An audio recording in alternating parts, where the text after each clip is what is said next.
সম্প্রতি বিভিন্ন দেশের পণ্যের উপর নতুন করে শুল্ক আরোপ করেন যুক্তরাষ্ট্রের প্রেসিডেন্ট ডোনাল্ড ট্রাম্প। বাংলাদেশি পণ্যের উপর আগে যুক্তরাষ্ট্র আরোপিত গড়ে শুল্ক ছিল 15%, তা বাড়িয়ে 37% করার ঘোষণা দেন তিনি। ট্রাম্পের শুল্ক আরোপের ঘোষণার পর বিশ্বের 50টিরও বেশি দেশ তার প্রশাসনের সঙ্গে যোগাযোগ করেন।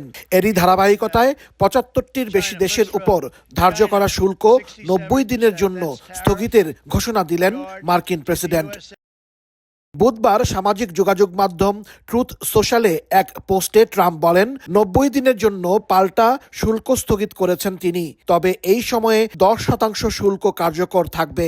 একই সঙ্গে মার্কিন প্রেসিডেন্ট বলেন, বিশ্ববাজারের প্রতি চীনের যে অসম্মান, তার ভিত্তিতে চীনের উপর আরোপিত শুল্ক এখন থেকে 125% হবে, যা সঙ্গে সঙ্গে কার্যকর হবে।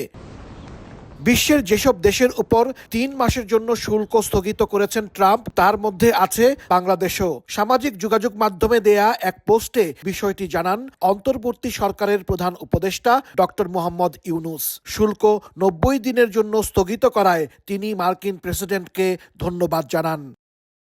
হাসানুজ্জামান সাকি, সময় সংবাদ, যুক্তরাষ্ট্র।